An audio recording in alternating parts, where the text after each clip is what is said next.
Hello, welcome to RevelatorAlf Live. Live podcast here. So this will also be available on the podcast via SoundCloud, iTunes, and Spotify. All the links via the website or in the description below.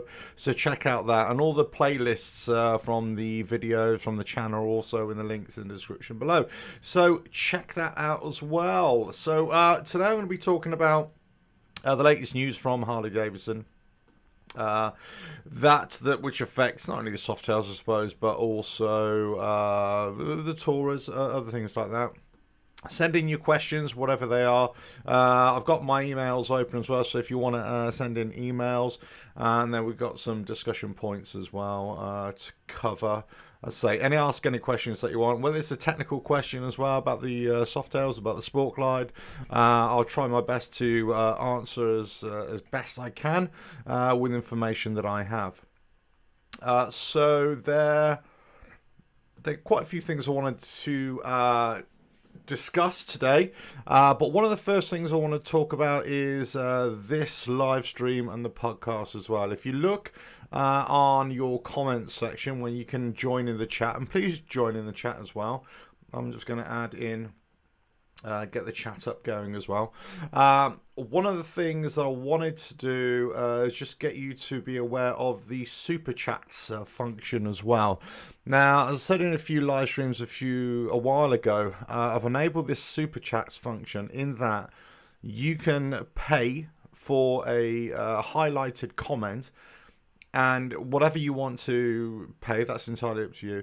But just so that you know that all the money that comes through or will ever come through on the live chats, live streams, the super chats, all that money I'm going to be putting aside, and that's going to go directly to charity. So I've got 3 charities which I'm be raising money for 2020.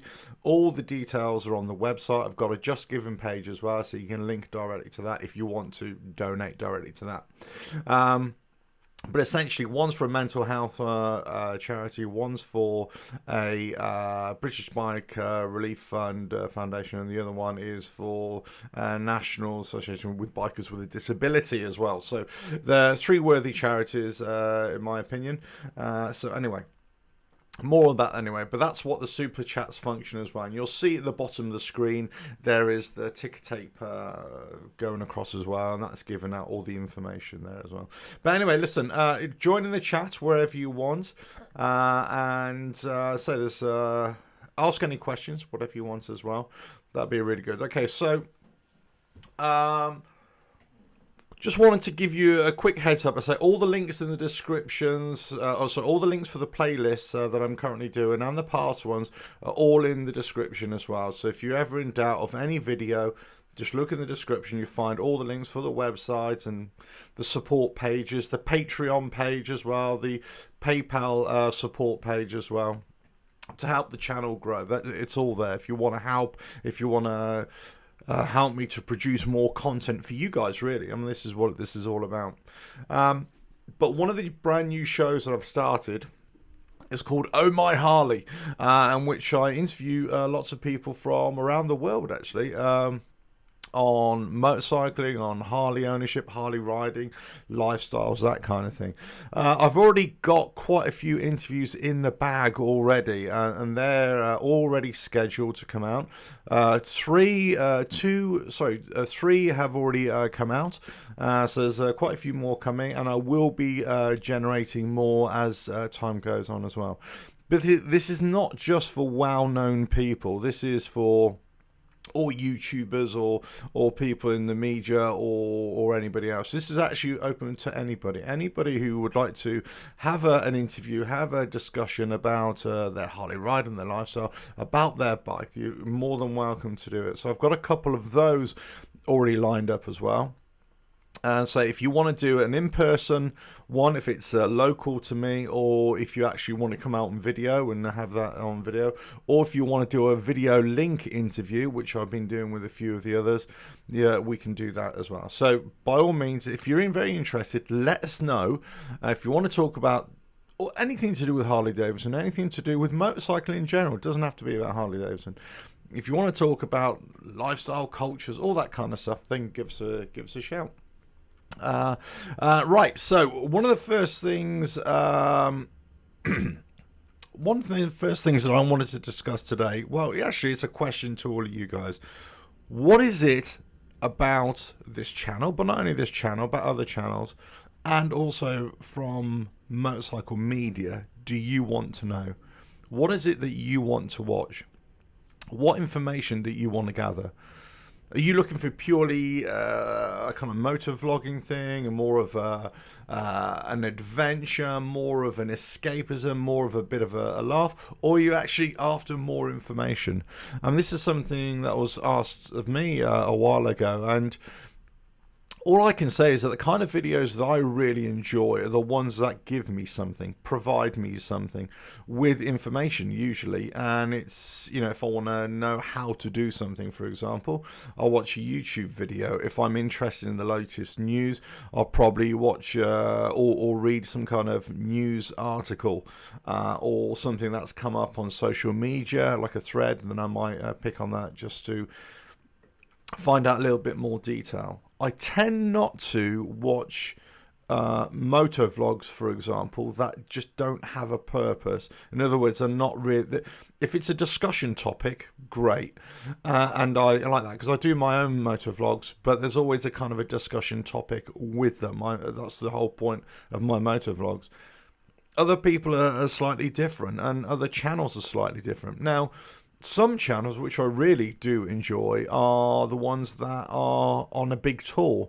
They're touring the world, they're showing you the different struggles, or they're taking their bikes into difficult places and, showing you all the fun and frolics and the chaos that can ensue. I kind of enjoy watching those because I think, well, that's quite interesting. But let us know what you think. Well, let us know what kind of information or videos or blogs that you enjoy. Either leave it in the chat or leave in the comments afterwards. So that's good. And so if you want to listen to this on the podcast later, then obviously just send in emails to the website RevelatorAlf.com and let us know as well. Now, the next topic I wanted to discuss is the Sport Glide. Harley Davidson Sport Glide, as you know, that's the bike that I ride, and also whether it is the stepping stone, if you like, to the Street Glide. Now, I must own up here. I must admit a little bit of fact finding that I've been doing this week. I popped into the local Harley dealership, and I've been a big fan of the Street Glide for a long time.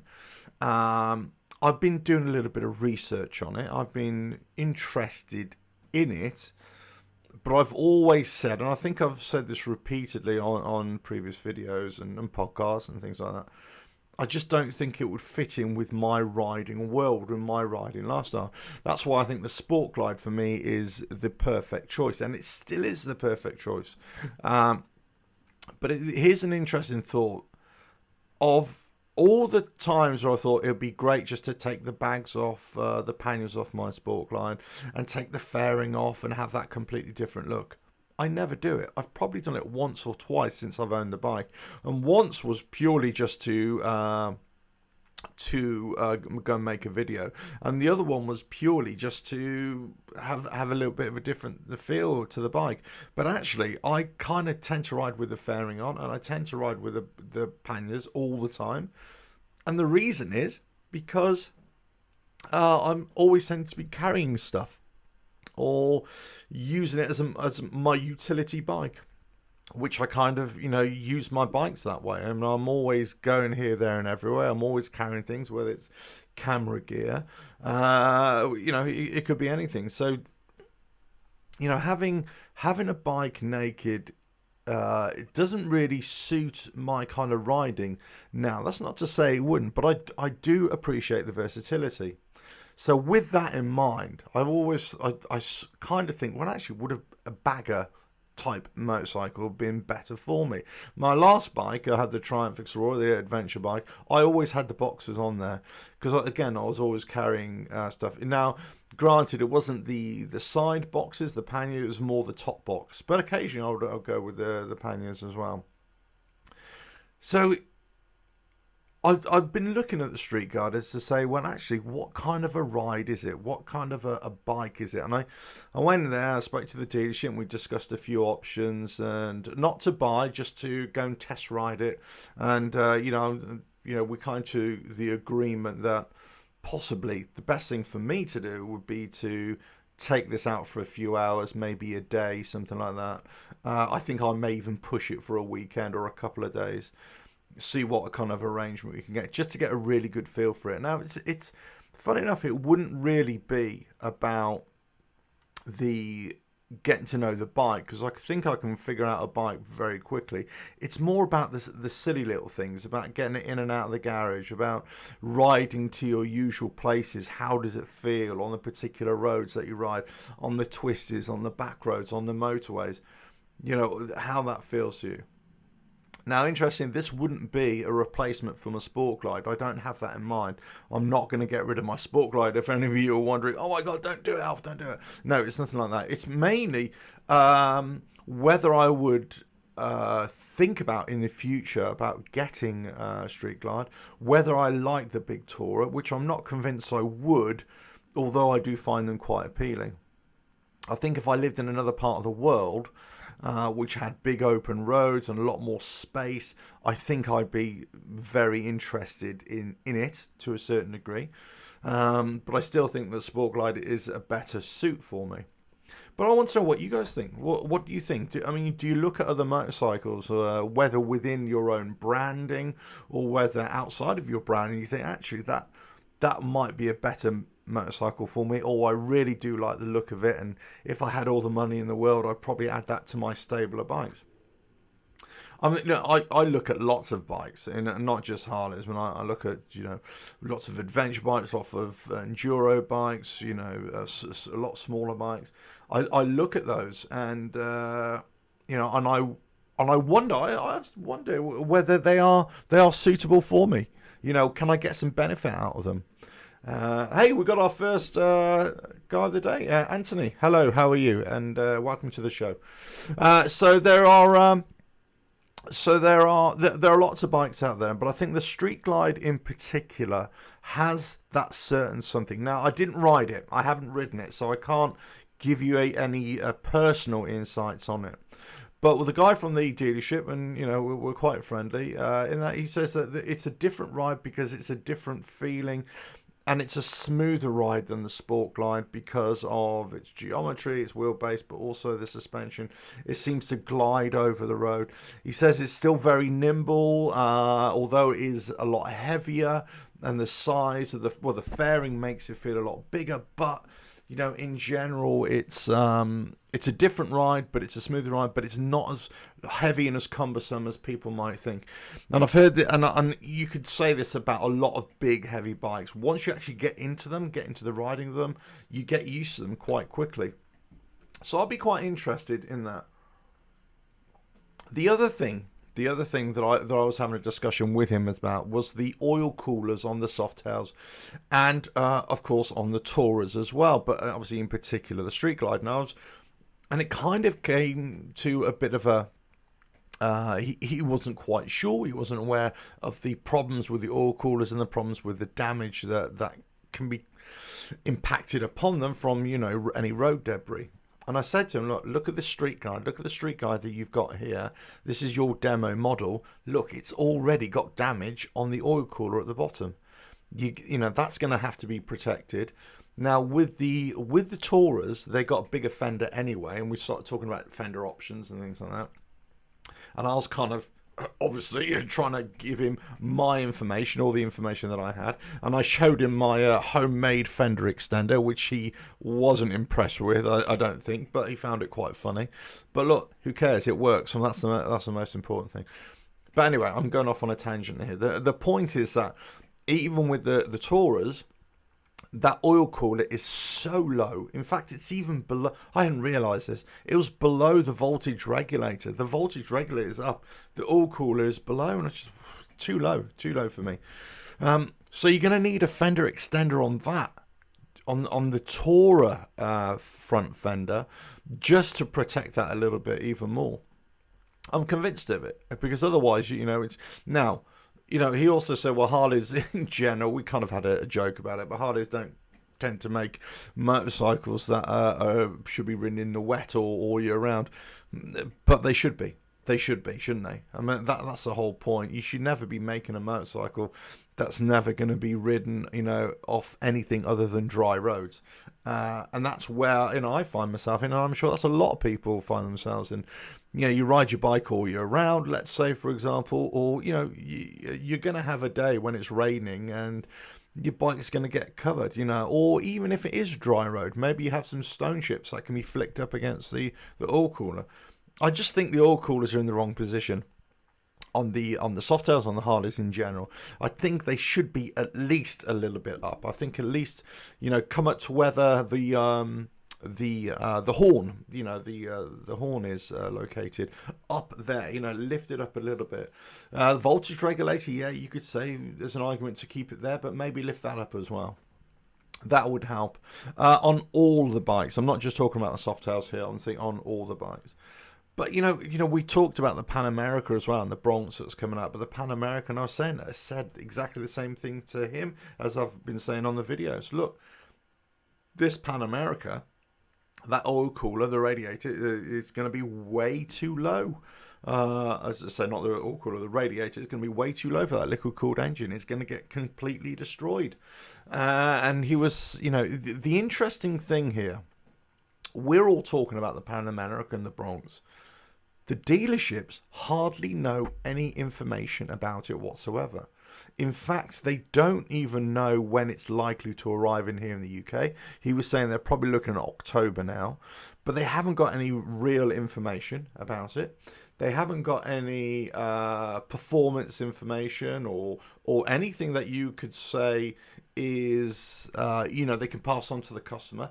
They've actually been instructed, would you believe? This is dealerships now.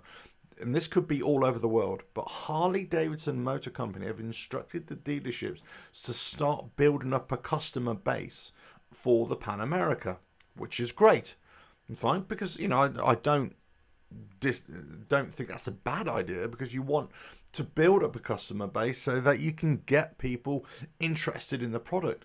But if they haven't got any information, or if they haven't got any demonstrator bikes, then how are you going to build up a customer base? In fact, Harley Davidson haven't even come out with a completely finalized bike, both for the Bronx or the Pan America. So how are you going to build up a customer base if you haven't got the information, you haven't got the final look of the bike?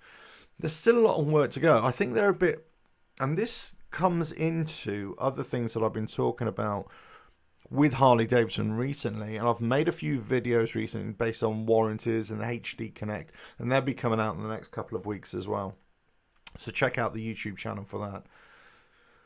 But there seems to be a bit of a disconnect between Harley Davidson Motor Company and the dealerships, in that the news doesn't always trickle down possibly quick enough. But also there seems to be sometimes a misunderstanding from Harley Davidson Motor Company and the dealerships on what is actual fact or fiction. Lots of people say that warranties are null and void after particular works are done. They're quoted as this, or they quote dealerships as saying this.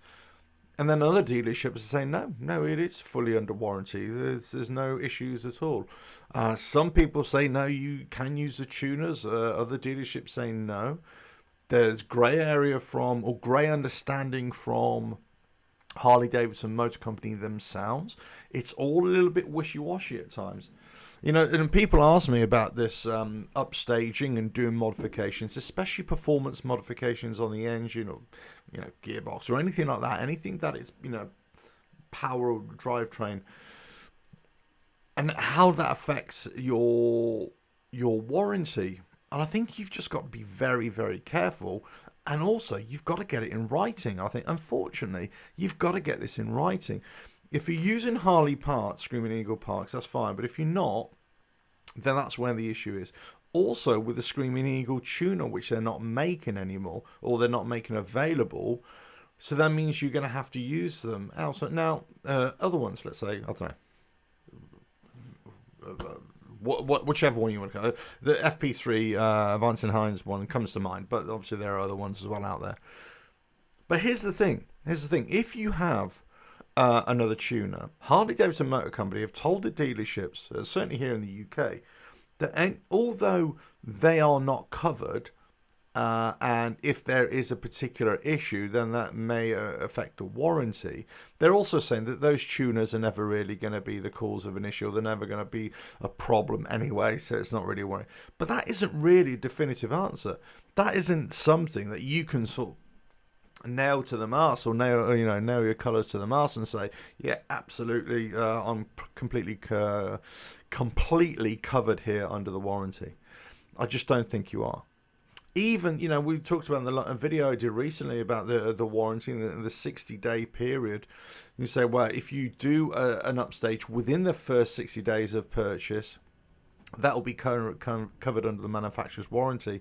Otherwise, it won't be. So, well, why isn't any work that is done within the first 2 years of your warranty period? Why isn't that covered full stop?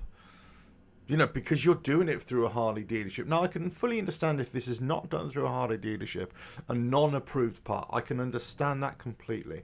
But if you're doing it through a dealership, especially if you're doing it with Screaming Eagle parts, let's say, then what's the issue? And there definitely is a communication issue, or there is some filtering or some barriers between the dealerships and the motor company, and backwards again. And there's also a discrepancy between many of the dealerships, and also it depends on which market you're in as well, which country you're in, which region within the country as well. And that doesn't seem to me to be an absolutely great way to do it. And then, let's face it, we're only talking about a 2-year warranty here. If you compare, if we're talking about trying to get people onto motorcycles and trying to buy new motorcycles, because that's the thing that's going to get people moving the industry forward and keeping the dream alive for the company, let's say, then this is not just not a Harley issue. This is all motorcycling. Cars, if you're going to get people out of cars onto motorcycles, you have to start offering a lot more. You have to start giving people a lot more faith in their product. And that means including servicing for 3 or 4 years in the price of the vehicle, but also extending the warranty.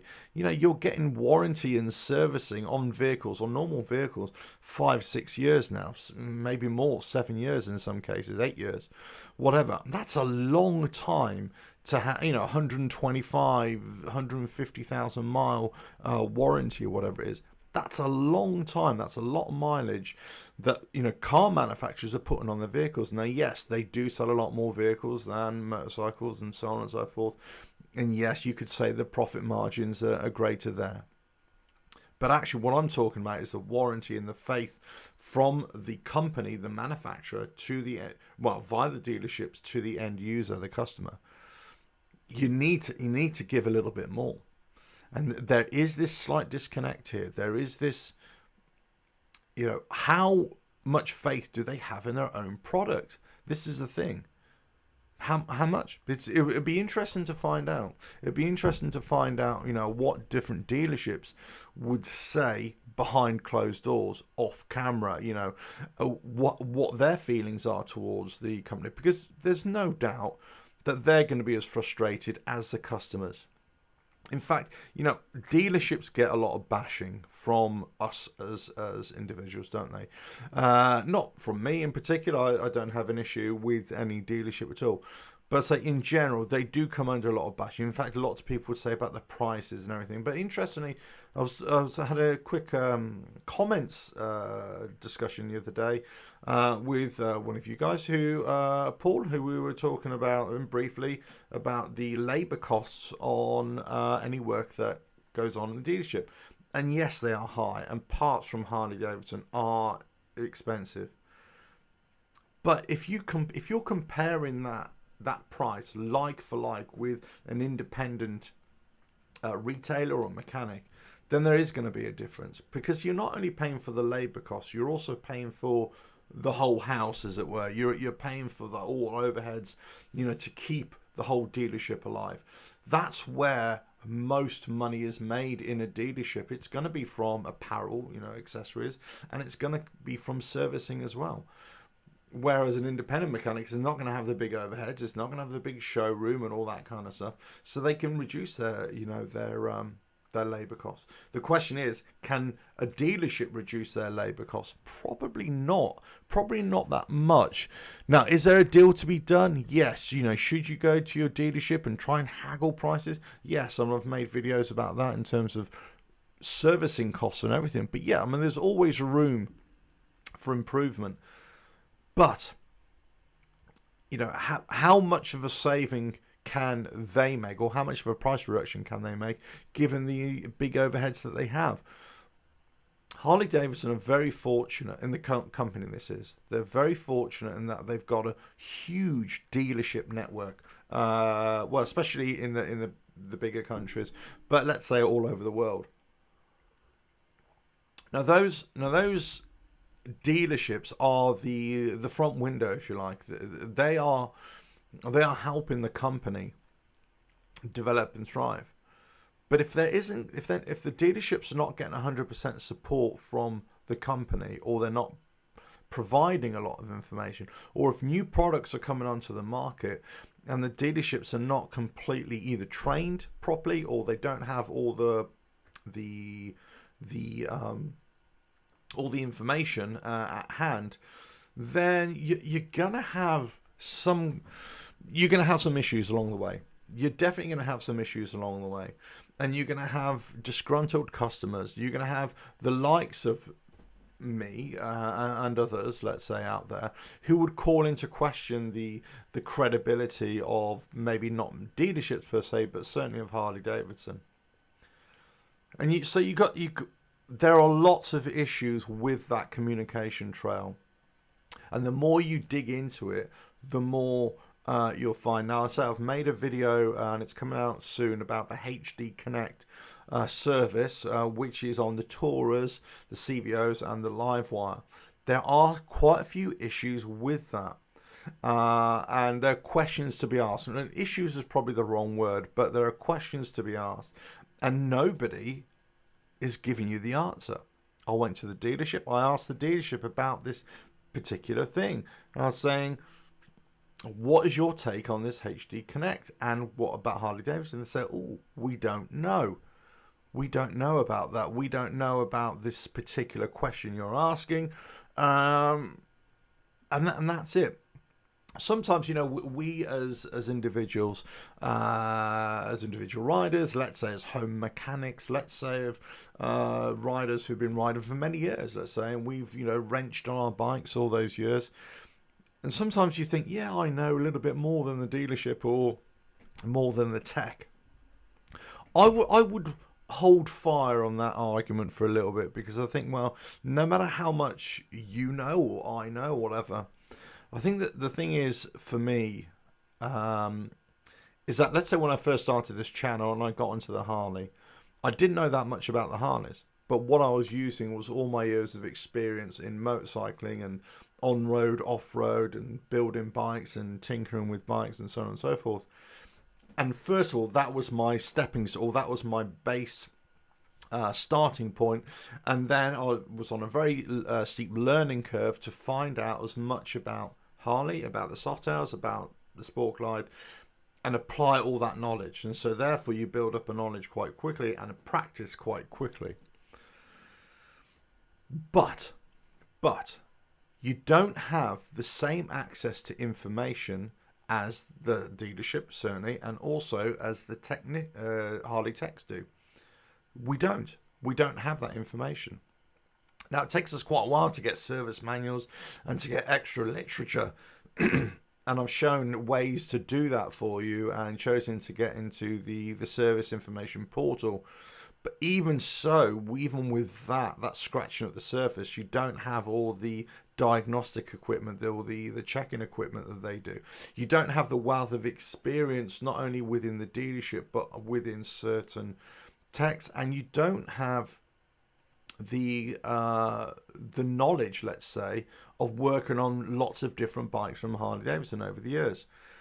Now, there's no doubt that you could go to any dealership and speak to a technician about a particular model, okay, one particular model motorcycle, and they may not be 100% sure. They may have to go back to the books. Well, I don't think that's an issue with them. I think that's an issue with, because there's so much information out there, it'd be impossible for one person to retain that information.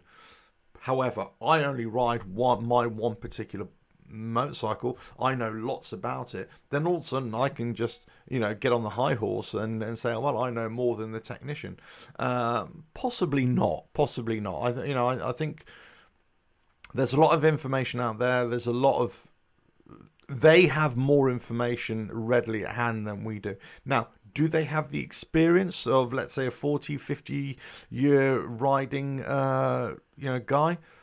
No, they don't, in terms of overall access to motorcycling. But they certainly are building up that experience really quickly. So I think sometimes, they get a lot of undue criticism from us as riders. I think dealerships get a lot of undue criticism sometimes. Yes, they're expensive. Yes, there's lots of negatives, but there's also lots of positives. And I always say to people, if you want to find out about your bike, if you have a question, your first port call should always be to the dealership. If they don't know, if there is breakdown in this error chain from communication chain from the dealership to Harley Davidson, then that's, you start getting second opinions, go to another dealership, try and speak to Harley Davidson directly. I've been trying to speak to Harley Davidson directly for a while now. I've been asking them direct questions, and then on certain points, they haven't even bothered to come back to me. That begs the question, why aren't they answering the questions? Why aren't they, giving that information out? And why are they keeping things close to their chest? So there is a business reason for Harley to act in a certain way. There is a business reason why dealerships act in a certain way. But, I think whilst we've got to give them some latitude to operate, we've also got to be very mindful of what they are doing to our bikes, and also what information they are giving to us as well. As the part of this channel is not only to bring you the latest information, or as much information as I can about the Sport Glide, but also Softails, but in Harleys in general.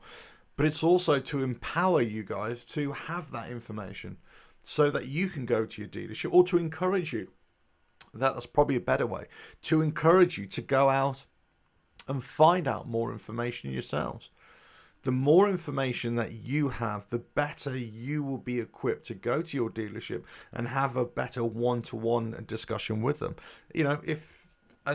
You can go into a dealership and start talking about oil coolers and damage and what's going on before you even go and buy a vehicle or a motorcycle. You can go in there and start saying, well, that's wrong, that's right, I want that done, I want that done. Then you can start looking at warranty and say, what's covered here, what's covered there. What about the tuner? Will that work? Is that covered? All these things, you're going in with a wealth of information. Now, what I'm saying to you is that the dealership may or may not appreciate that. But actually what they will appreciate is that you're on a level playing field, and they know that they can't get away with anything, and you know that you're not going to have the wool pulled over your eyes either. You're going to have a better relationship, a better, honest, credible relationship with your dealership. And then, the more information you have, the better position you'll be to make an informed decision whether you do things like upstage or not, whether it's right for you or not. Let's say if you go for a street glide now with street glide special, I should say, with a 114 engine. It's all blacked out. It looks the business. And I've got to say, I saw this bike yesterday, and I thought, wow, that does look the business. It looks really cool. Now, we both, the guy at the dealership and myself, we both came to the conclusion, you don't need to do anything to that bike. Don't need to do any upstaging or anything. If you can do upstaging for sound or whatever, for mufflers, fine. But in terms of power, you don't need it. In fact, let's face it, you don't need a lot more power anyway from any of them. It's only if you want a more throttle response to open it up, to give it some legs a little bit. But in terms of normal everyday riding, you don't need more. I've got a 107 engine. It's standard. Do you know what? I have this dilemma. I have this internal struggle with myself all the time. Do I upstage? Do I not upstage? Do I want to have a better sound, or do I want to keep it stealthy? Do I want to have better performance, or is the performance I've got exactly what I need it to be? Do I want to have an improved performance, let's say better throttle response, but degrade the fuel economy, or do I want to keep it as best as stock as I can so it'll be better for long distance riding?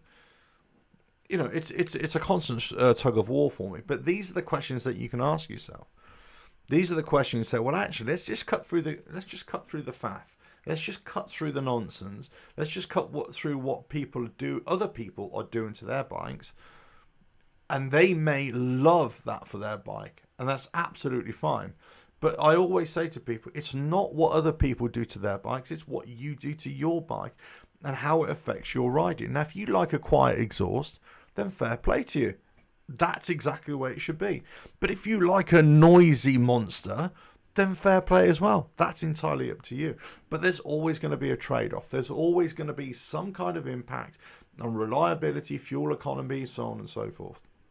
It may impact on warranty. Now, you may not care about any of that stuff, and that's absolutely fine. But some people will. So, it really depends what you're going to do, and if you really want to have this for your bike, and if you're going to be able to live with the consequences as well. But whatever you do, have that discussion with the dealership. Go in armed. Go in having better knowledge as well.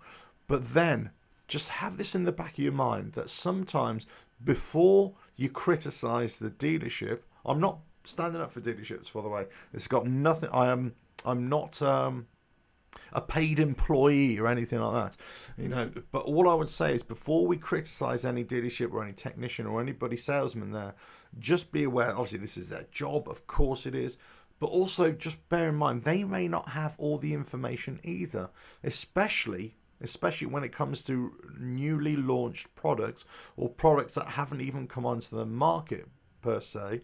Because a lot of the time, they're not given the information either.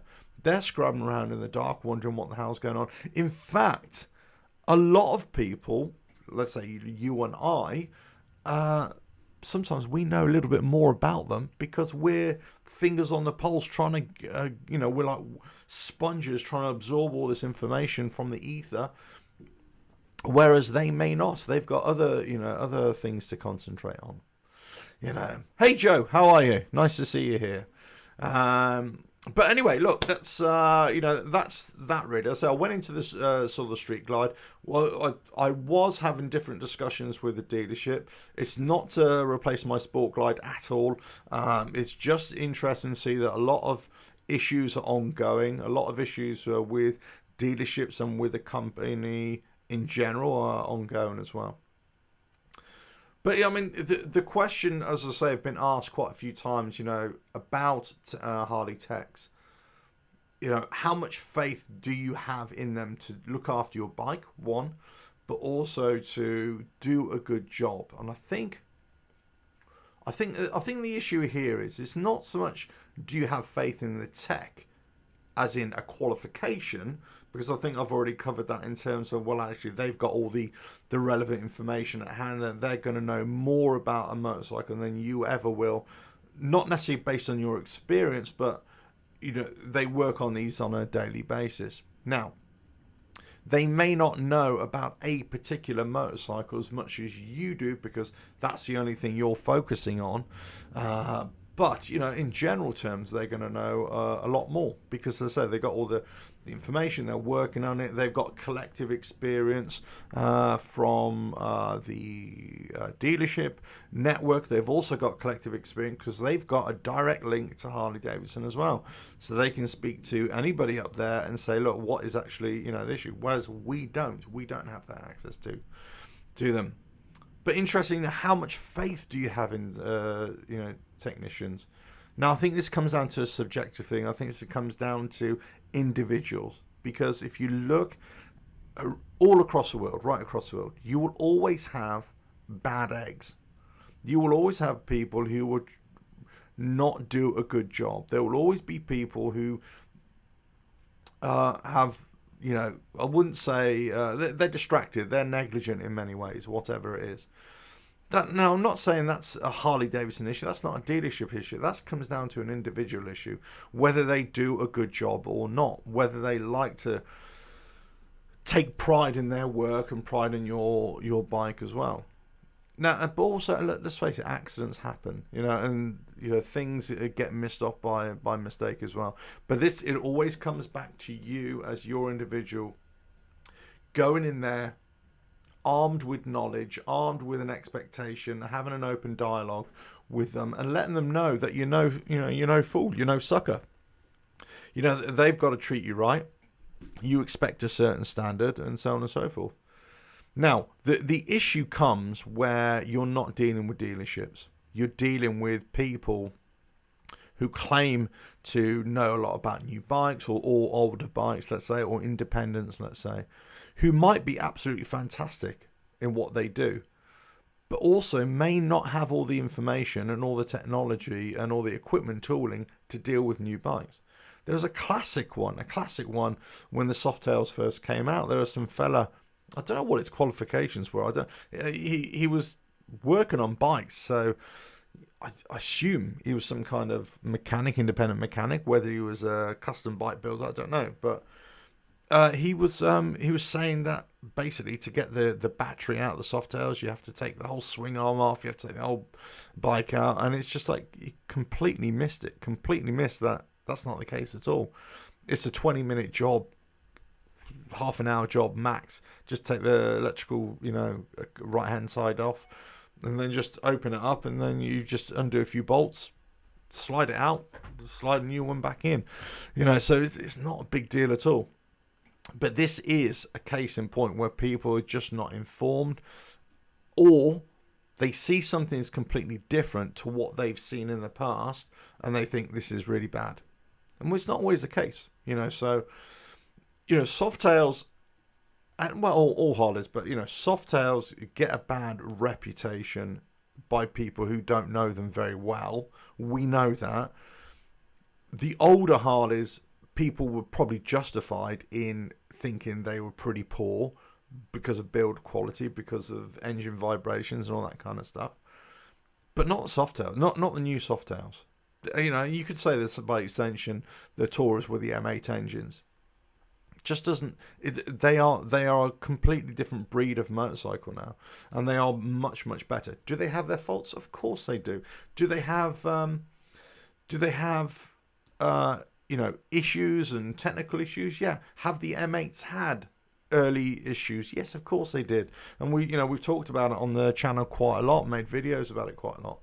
But in general terms, that applies to any new machine, isn't it? Hey Sonic747, hello, how are you? Like my Yamaha, got a question here or a comment. I like my Yamaha mechanic. He lets anyone into his work area. Hold on, excuse me, let's just move this out of the way. He lets anyone into his work area and lets us watch while doing any repair or maintenance. You see, I love that. I love that kind of thing as well. Now, a lot of mechanics will do, especially independent mechanics. If you've got a good working relationship with them, they will let you do that as well, which is really good. Now, some can be quite guarded, of course, and some would think, well, if I teach you, you're never going to come here again. But some are actually really cool. They're passing on the knowledge, but also showing the work that is being done. Now, I don't know about you guys, but I've always worked on bikes. I've always worked on fixing my own bikes and everything like that. But it comes to a point now where it's fixing my own bike in terms of, doing quite serious stuff.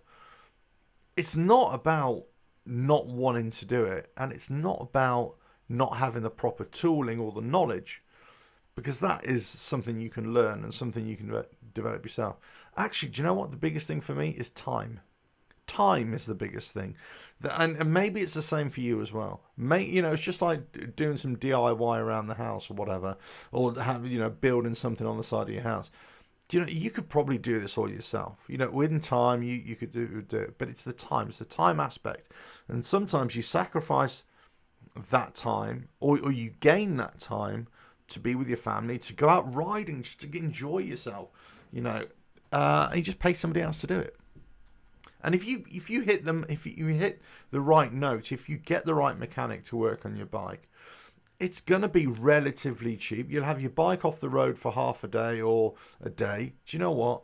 For $150, pounds, shekels, whatever it is, you know, you get your bike fixed. You haven't even got your hands dirty, and away you go. Now, obviously, some of us love working on our bikes and love doing all that kind of stuff, but other people don't, you know. So I think having faith in Harley, you've got to have faith that they've got the access to the information. Let's put it that way. Whether they do the job right, I think you're only going to know that once they've done the job. And you kind of build up a relationship with individuals, don't you? Now, I've taken old bikes, let's say, to Independence before, and they virtually trashed the bike. Virtually almost had, you know, stand-up arguments and fisticuffs with guys who've actually ruined my bike. I've had to take the bike home and, fix it myself after they've done it. Now, I'm sure that's happened in any dealership or any mechanic or any Harley dealership out there. I'm absolutely positive that's happened in the past. But not many people can do that now. Not many people can take a bike like a new Softail or a Tourer, break it down, start building it back up again, especially with all the electronics on there. You know, lots of people would have, you know, have kittens, just the mere thought of it, break out in a cold sweat.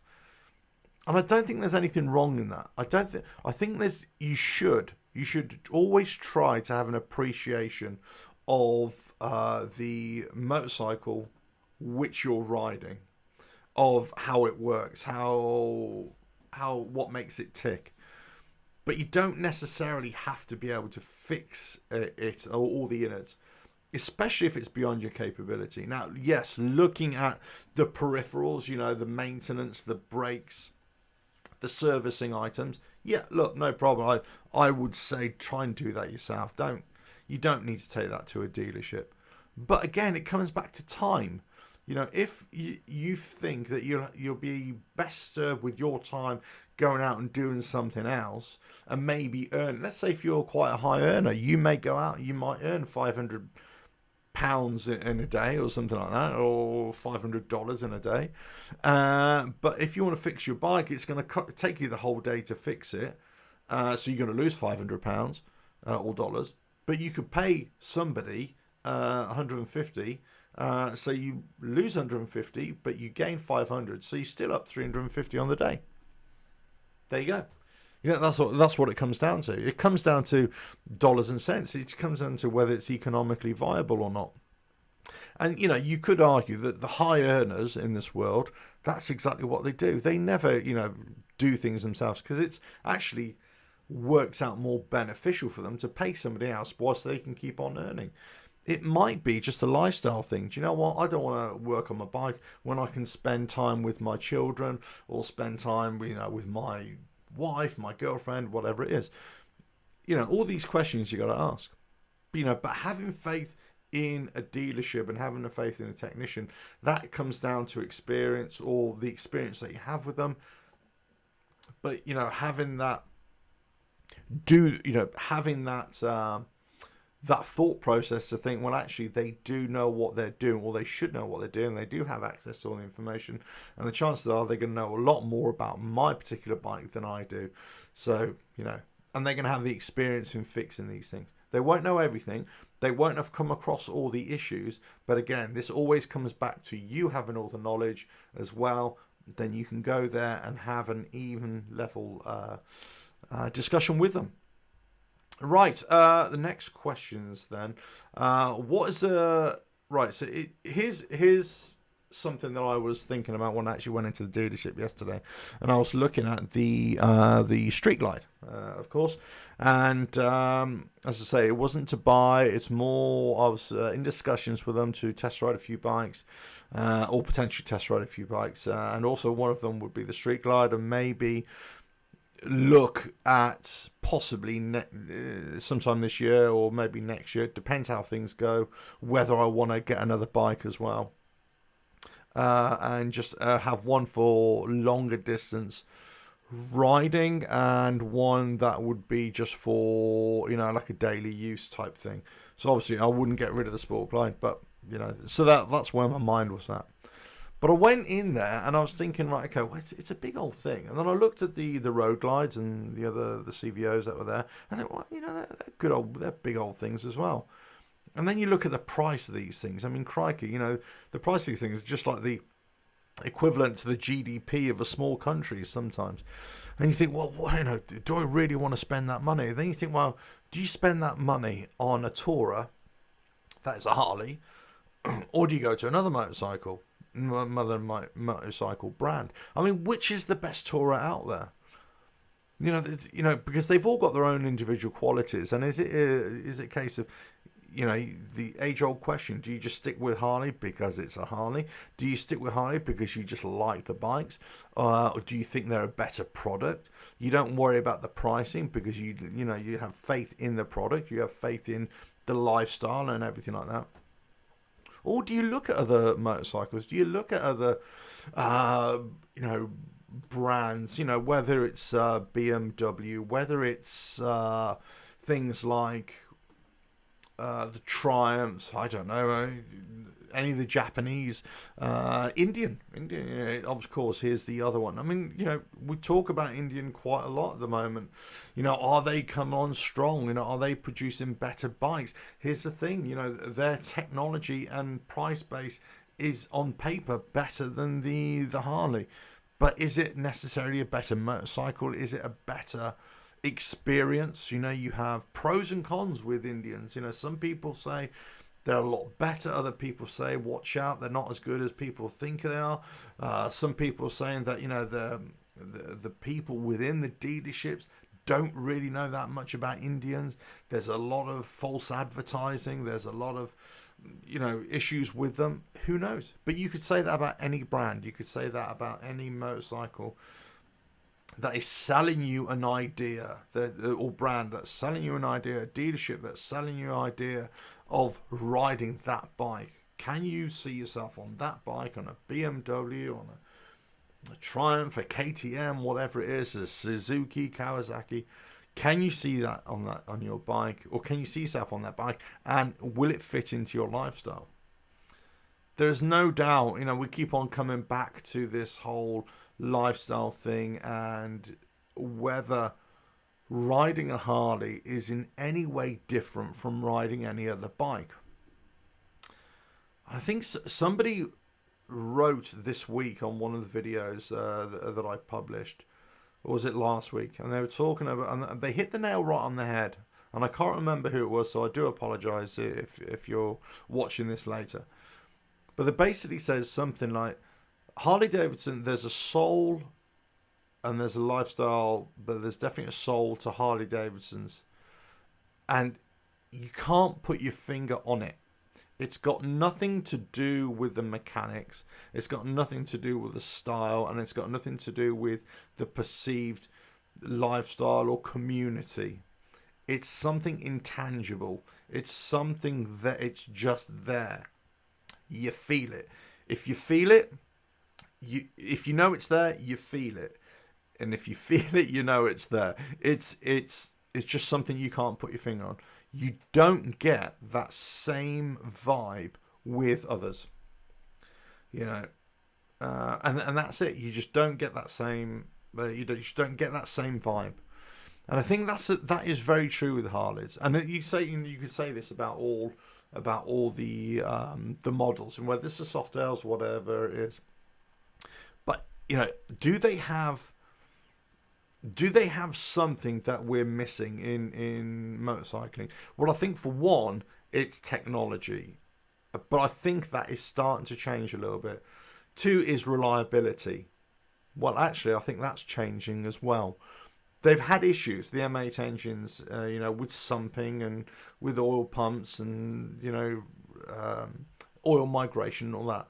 But I think they've pretty much sorted those out now. On the Taurus, on the soft tail issues and everything. We're always going to find faults with any motorcycle. Doesn't matter what brand. But I think for the most part, the reliability and the tech side is good. But I think the comment came in saying, actually, Harley Davidson is the last bastion of natural biking. I'm paraphrasing here, but it was something like that. It was it's the last motorcycle that you could say still holds true the spirit of motorcycling, because it's got the air-cooled engines. As soon as they get rid of those air-cooled engines, or don't have the majority of their motorcycles with air-cooled engines, that's it. Harley Davidson is over. And whilst you may say, yes, it's an inferior product, the air-cooled engine, and it's a big, large displacement engine when it doesn't need to be, there's something to be said about that. There's something to be said about any manufacturer that still holds on to the past and still does it the old school way, and doesn't worry about the new stuff. But hey, Anthony, here we go. And I've got another question here. Sorry, I haven't been paying attention to the chat. Love my 2019 Fat Bob. Yeah, great bike. Love that bike. Love the hooligan aspect to it. I was speaking to somebody the other day, and there's a new Oh My Harley interview coming out, and we're talking about the Fat Bob as well. So check that out in a couple of weeks' time, coming out very, very soon. Just would have had more options for bags. Yeah, I mean, it has, but the thing is, it's not that kind of bike, is it? I mean, I suppose you could say the same about the Street Bob in many ways. It's not that kind of bike where you can, don't get me wrong, you can put stuff on any bike, of course you can. Let's say if you're going away on a trip or whatever. But it's not really that bike. I mean, I suppose the only thing for Fat Bob, you can throw over bags, stuff like that, soft luggage. You could look at something like that. I haven't looked at the Fat Bob in particular for a while, what the options are. But I think, if you go into aftermarket accessories, you'll probably find something for it. If you just want function, okay. If you want something that fits in with a bike and is Harley, let's say, you may have limited options there. Yeah, I'm sure you've already found out. That's the way it is. It's a shame because it is a great bike. I mean, I said this about the Bronx when it first was released, as pictures released about it. Before they even called it the Bronx, they were just naming it the Street Fighter concept bike at the time. And I said, well, actually, this Street Fighter, whilst it's a liquid-cooled engine, actually, you've already got that. You've already got that in the Fat Bob. So, in terms of having a Harley that's more street performance, everything like that. So, yeah, So, not too, I mean, that's another discussion about the Bronx anyway. But I think the engine is going to be killer. I think that's going to be a great engine for Harley, great engine for the next generation of Harley riders.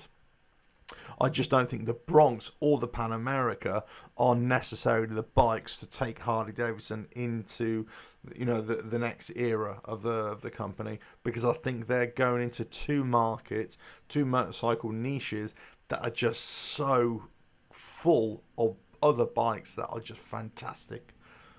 Those other manufacturers are just making those bikes so much better. They've got them nailed. So all of a sudden, Harley, they've got to come in with those bikes.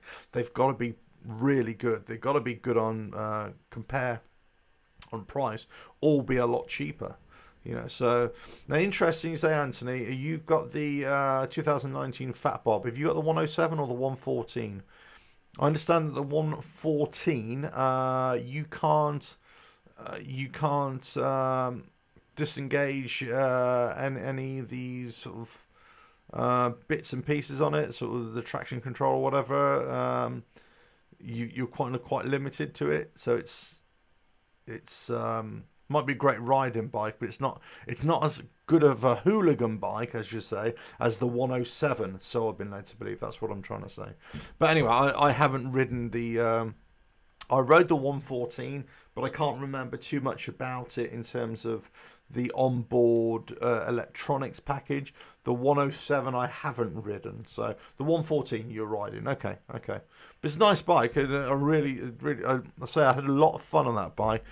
I think I was quite critical of it in some aspects, but at the same time, what he didn't get on film was actually I was having a lot of fun with that bike as well. But that's really good. Anyway, right.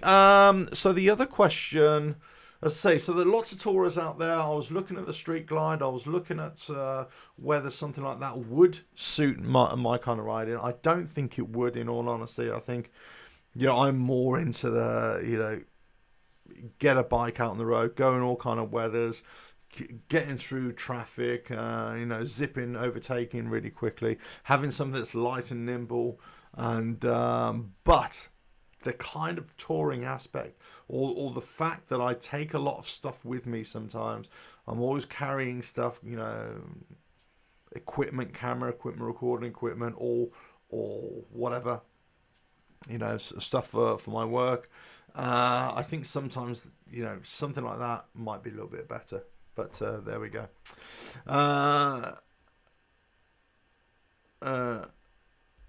Your friend still bust on you that the M8 sounds like a metric. Well, that's because they've changed it, haven't they? Obviously the M8 engine, but well, I think you just burn them at the lights. You know what I mean? That'll soon shut them up. So it depends what bikes and engines your friends have got as well, of course. Right, okay. How many? Right. Here's the next question. Here's the next question for you. I ride my bike all through the year, through the winter. Sometimes I wish I didn't, especially with the Harley, because of all the care, the extra care that you have to take with it, covering it in anti-corrosive liquid. Let's say for me it's ACF 50, WD-40 everywhere.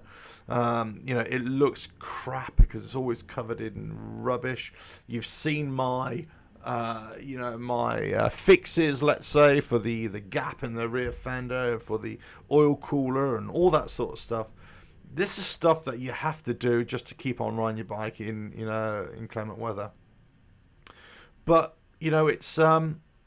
but I'm just wondering, it seems to me that there's a lot of work that you need to do to ride your bikes in the winter, Harleys in particular, if you still want to keep it in that really pristine condition. I just don't think you can, really, unless you only pick it out on dry days, which are few and far between depending on where you are. I mean, but it'd be interesting to see how many people are still riding. I went out on the bike this morning. Hardly anybody on the roads at all, or bikes that was. I saw a couple of bikes, but nothing many. I saw one other Harley riding around, but that was about it. Nobody out. It's actually a very mild day today. Lots of nice sunshine out there as well. So it's it's nice. Don't know what people are doing today, but there you go. I mean, but I just wonder. I was saying to somebody the other day, when somebody can invent a bike that cleans itself, or has that you can have the ceramic coating as well. I had a ceramic coat on my last bike, and in actual fact it wasn't that great. It was all right, but it wasn't that great. But it doesn't stop your bike from getting dirty. It will still get dirty. It's just easier, supposedly, to wash it off, and it's supposed to keep your bike a little bit more protected over the 3 years. I think in general terms, if you're riding your bike through the winter, you need to ACF 50 the hell out of it. Put anti-corrosive on it, whether you've got a ceramic coating on it or not. You have to do that. I think the other thing, as I was saying to the dealership guy yesterday about the Street Glide, as with my Sport Glide, if I had to do it again, if I had to buy another bike again, what I would do is take the time to plan out before I bought it, having it vinyl wrapped, or lots of areas vinyl wrapped. because you do, no doubt, get so many scuffs on there. If you've got a big fairing, you need to have that protected. Everything on the bike, you need it protected. If you start going on, especially if you're putting mileage on it, and especially if you put mileage on it in inclement weather, you definitely need to have some extra protection on there, because it will get scuffed quite easily. I found that anyway on my sport glide. I'm just thankful that I covered the bags straight away. I covered some other areas. Now, like the front forks and the fairing, for the most part, I was a bit late on the fairing because there are a few marks on it already. But I'm glad I did it. I wish I'd done other areas of the tank. I had it in my mind that I was going to do it, especially before my long endurance ride, but I just never got around to do it. And there are a couple of little minor marks on there from the tank bag which I had on there. But I do need to. Come the spring, I do need to go over the whole bike, and have it sort of detailed properly, just to see where I'm at with that. But it'd be interesting to see how many other people, are able to keep up with the cleaning, or whether they just don't bother, and they just don't ride the bike. I know lots of people, they just put the bike away until the spring. It's perfectly fine. That's it, up to you. I think lots of people have this hang up about, oh well, you only ride your bike in the summer or on dry days, or you only ride your bike at the weekend. You're a weekend warrior. Well, who cares? I mean, who cares when you ride your bike? It's your bike. You decide when you want to ride it. I choose to ride my bike all year round because that's the way I like to ride my bike. Other people might say, well, you're an idiot for riding your bike all year round because it's going to get damaged and the salt on the roads and all that kind of stuff. Well, maybe I am, but that's the way it is. That's the way other people, other people would think, well, taking your bike off-road or taking your bike, into the forests, whatever, that's stupid as well. But you know what? So what? If that's what floats your boat, go and do it. I mean, I did it so much with my adventure bike, so, I'd love doing that. Other people will criticize me or what I was doing for going on the bike. So, well, why not? If it's your bike and you want to do it, go and do it. That's what I would say. There are some YouTubers who get criticised. People get criticised for the sake of it sometimes. You always attract people who are going to have negative opinions about whatever you say, whatever you do, all that kind of stuff. Even on even on here, occasionally, I'm very thankful. They're not many, but occasionally we get, some, interesting comments, let's say, negative comments. Okay, fine. Everybody's got their opinion. Sometimes I rise up to it. Now I'm just thinking, well, I'm just going to ignore them because it's just not worth, the time of day really getting into that kind of argument. But some people in other channels, they get heavily criticised for riding their bikes or cars or whatever, in unusual places, unusual situations. So, well, why? Well, it's their bike. They do what the hell they like with it, And I always say to people, well, I'm not going to comment on what you're wearing or whatever. I'm not going to be like a safety Nazi or a particular image Nazi. You've got to wear this and you've got to wear that. You've got to wear your boots and everything. No, it's up to you. You wear what you want to wear. You ride what you want to wear. If it's not interfering with me or interfering with the safety of others, in particular, then it doesn't bother me at all. You can just do what the hell you like. And the same with bikes as well. But in terms of the actual riding throughout the winter, I mean, I've always done it through necessity, but I've always done it through pleasure. I've always done it because I enjoy riding in different kinds of weather conditions. I always like to practice that difficulty of riding any bike in all sorts of weather conditions up to a certain point. But there's no doubt, and I keep on saying to people, no doubt, I wish I had some kind of, minion, some. You can't have a slave anymore. I know that, but you know what I mean. Some kind of person where I can say, right there, you go, crack the whip. Yeah, there's a cheap sound effects for you. Crack the whip and go and wash my bike, and it will come back gleaming. I wish I had that, but unfortunately, until that ever happens, which is never going to happen, I'll have to wash it myself. But I say, if you see my bike now, it is gleaming, it is shining, it's got an oily residue all over it, apart from the handlebars and the foot controls. Every inch of that bike has got covered in ACF 50, and basically what I'll do, I'll ride it for about 5-6 weeks, wash it down, get as much off as I can, and then just reapply, give it a polish, and then reapply again. And that's pretty much what I do with my winter bikes or winter riding. I kind of don't wash them in between. I just cover the hell out of them and dripping with oil for 5-6 weeks, and then I start again. But there we go. Right. Now, here's the next thing I wanted to talk about. And that kind of leads on from this, what I was talking about before, about your bike and working on it yourself. Should you work on it? Should you do any maintenance on your own bike, or should you always take it to a dealership? How comfortable are you with your bike? The modern bike, the modern electrics, or the electronics. Do you even need to break out the spanners anymore? Do you even need to take your toolkit with you? Lots of modern motorcycles, in fact Harleys, I could be wrong here, I'm not too sure about the Taurus, so if anybody knows, or in the comments afterwards, let me know. But I don't think any of the motorcycles come with toolkits anymore. Certainly the Softails don't. A lot of other bike manufacturers don't provide toolkits anymore either. I think they should. I think there should be something. I mean, I always carry a toolkit. In fact, one of the first things that I did when I got the bike, I went around the whole bike. I measured each and every all the nuts and bolts on it that I think that may come loose or may not come loose or may need work done on the side of the road. And I carry that with me. So it's a little pack of sort of spanners and fuses and all sorts of good stuff that I always take with me. And that's one of the things which I would say to anybody, if you can, especially if you're going on long distance, have that stuff with you. But this is a reliability issue. Most bikes now are reliable, and they're going to be reliable for a long period of time. Most bikes now are electronics governed, so you're going to have some issues. You can't fix a bike, or you won't even know what's wrong with your bike unless it's hooked up to a diagnostics, a proper diagnostics. You can get surface diagnostics, and I've made videos about that in the past as well, and go check the channel for those.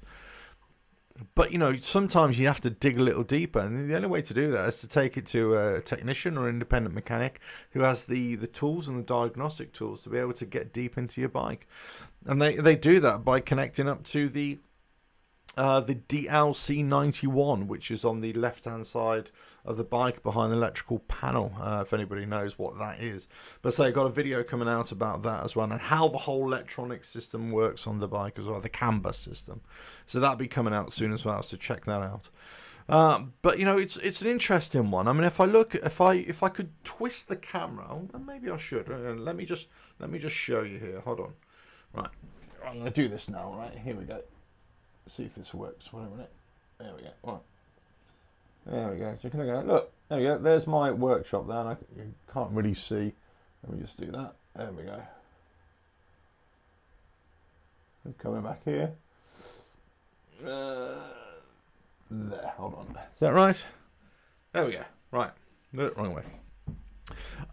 So you can see this is my workshop, and this is my man cave, as it were, and it's kind of turned into a multi-purpose room now. I do very minor stuff now in my workshop. I've got all the tools or everything that I'll ever need, but mostly my tools are for maintenance.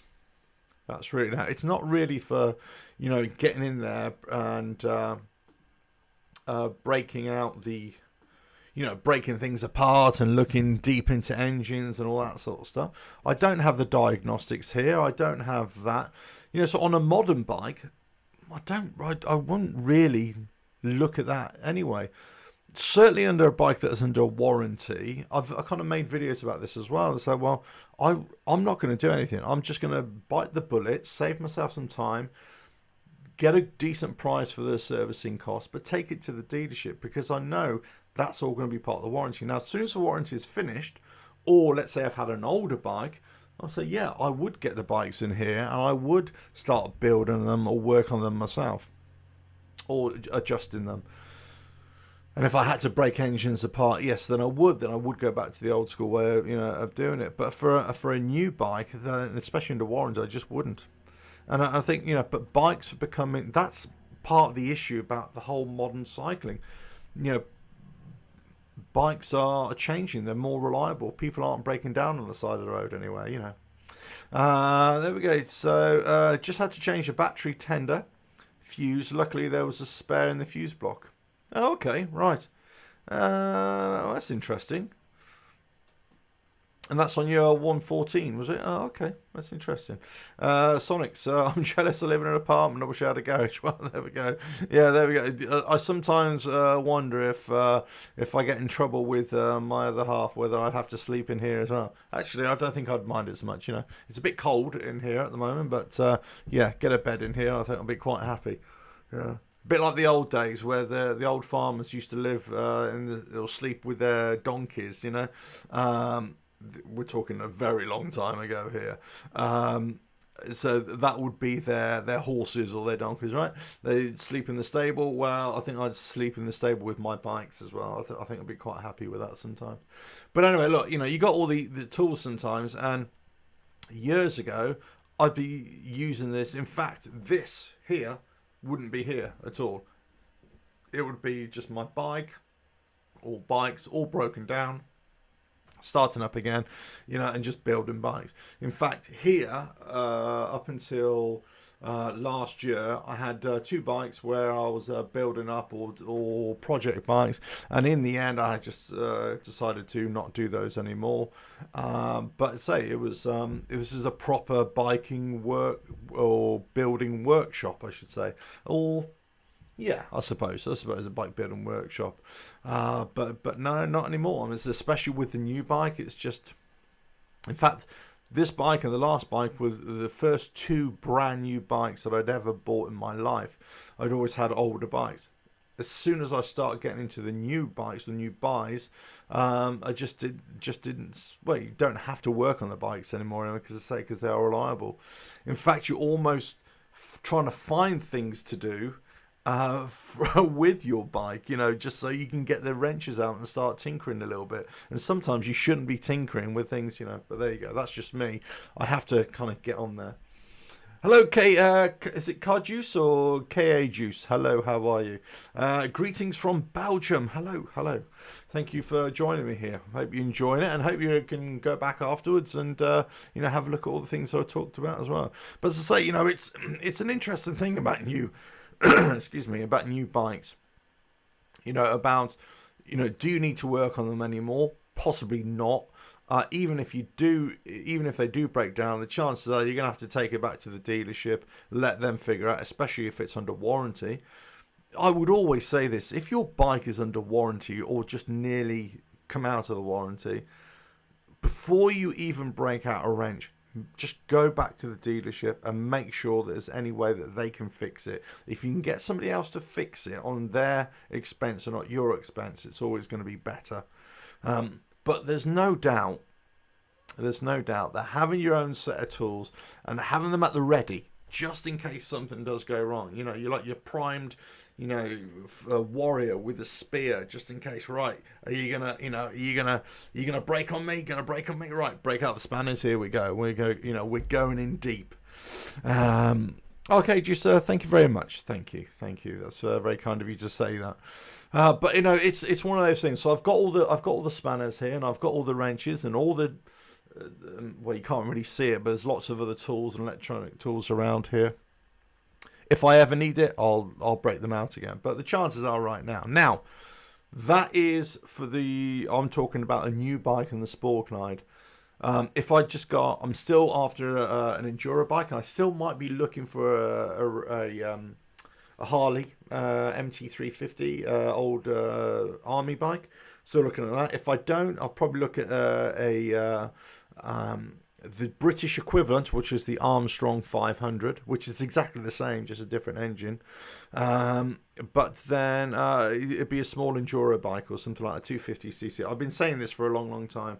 And that will be something I would definitely be working on. I'm still in the market for a bike that I can get for hardly any money at all, an old wrecker. The problem is here in the UK, it's very hard to find an old bike for hardly any money at all. You know, that people always want a lot of money for them.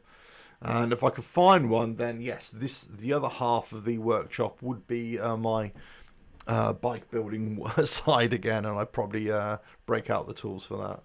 But say, you know, and maybe if I did, then I'd start, making a few more videos based on that as well. But anyway, right. So here's the next one. Then, yeah. So I suppose the last thing I want to talk about is it's interesting. I had quite a few comments of the last few videos, and certainly some emails that come through, and talking about the future of Harley Davidson. I suppose I've made videos in that respect. You know, what's the future of Harley Davidson as a company? What's the future of the dealerships and all that sort of stuff? But what is the future of you and I? What is the future of riding? You know, Harley Davidson riding. Are we? And this sort of ties into what I've been talking about all through this live stream as well, and this podcast. You know, it's where are we now with new motorcycles? Where is it going in terms of technology, reliability, all that kind of stuff? And also the relationship between the manufacturer, the product, the motorcycle, and the end user, the rider. What's that relationship going to be in the future? I mean, if we look about what I was just talking about now, that don't break out the wrenches anymore, because you've got essentially a product that's, for the most part, more reliable. It's got more electronics on it that we can't really do ourselves, unless you're just taking a bit off and putting another bit on. And you could argue that's what technicians do anyway, because they hook up the diagnostics. It tells them which part is defective. They take it off and put a new part on. You know, that's all they're doing, really. You know, old school mechanics, old school fixes aren't really there anymore for the most part. Most part is just you're just changing parts. You're a parts fitter rather than a parts fixer, if you know what I mean. But what is the future of Harley riding? What is the relationship of riders to their bikes? And I think we're already seeing it. I think we're already seeing, and this has been happening in other manufacturers for a long, long time, because people are more reliable, or bikes are more reliable. Actually, people are not really, or maybe they won't be doing the big performance upgrades in the future. Maybe there is a little shift in thinking already. I've certainly noticed it since doing this channel. I've certainly noticed it in comments that have come on my videos, in emails that I've received as well, about people not necessarily thinking about the performance upgrade, the upstage, let's say on Harleys in particular, which I'm talking about, but it could be for any bike. And they're just thinking, do you know what, stock bike, keep the bike stock in terms of performance. In fact, I see a lot of you see a lot of this in the off-road world as well. People would always say, yeah, I'm going to upgrade my bike here, I'm going to do this, and for enduro bikes or motocrossers or whatever. And then you get other people who've got lots and lots of experience, and they would say, just keep the bike stock, don't touch it, leave it alone, because that bike stock is better than you'll ever be as a rider. You do not need to change anything. And do you know what? This is one thing I would say to people many years ago. I said, look, when you can outride a stock bike, then think about upgrading it. But until that time, that you really need, most people, 99% of the time, never ever ride beyond the capability of a stock bike. Very rarely. Now, we like to think we do. Of course we do. We like to think that we need a bigger engine, more performance, better brakes, better suspension, all this kind of stuff. It kind of makes us feel good about ourselves. It kind of makes us feel that we're doing something more for our bike and more for, our own egos. And say, yeah, we need, more home improvements, more, all that kind of stuff, But actually, Most people don't ride beyond the capability of their bike. In fact, the older I've got, yes, I've lost my hair and I've got bigger and fatter and all that kind of stuff. But actually, I've slowed down. In fact, I would never even need to ride or drive any vehicle really fast anymore. Occasionally I do, of course, but certainly not on the road. If I'm taking it to the track, totally different set of circumstances, okay? I'm talking about on-road riding here. If you're riding on the track, that's different because you're actually seeking out performance gains and you are looking at suspension setups and tyre choices and braking and all that kind of stuff. Totally different thing. I'm just talking about riding on the road here now. But, even riding off-road, on dirt trails and stuff, many people get so het up about changing suspension and, all this kind of stuff and forks and, shocks and tyres and all this sort of stuff. When actually a standard bike, a standard motocrosser, a standard enduro bike is perfectly capable of giving you the fun, giving you the excitement that you want.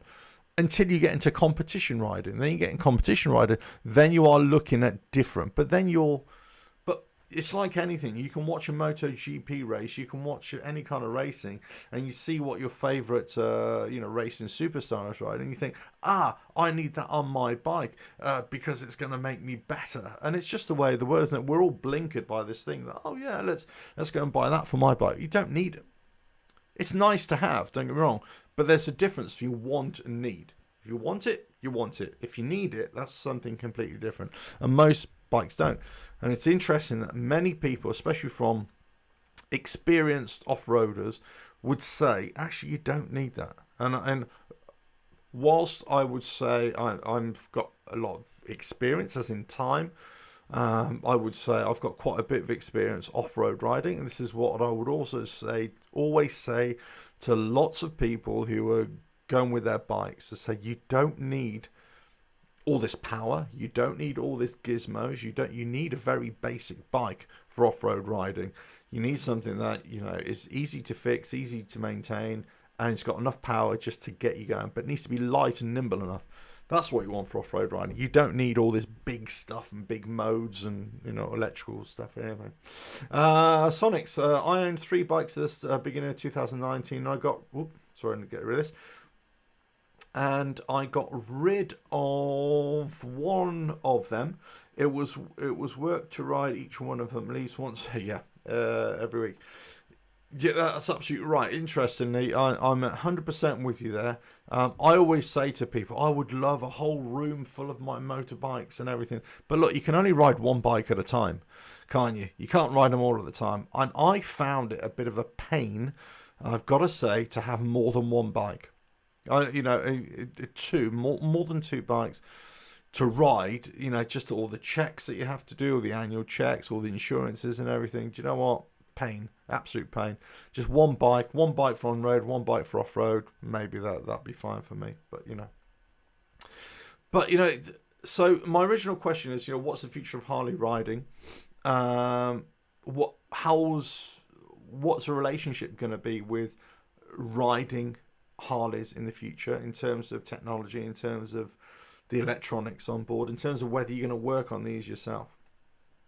How are people going to be looking at the bikes? Are they looking to try and keep them standard stock, or are they still going to do the performance upgrades? And I think this is going to be the big thing over the next few years. If I had to have a crystal ball out, this would be the big thing: is the changing values and the changing trends that people will adopt.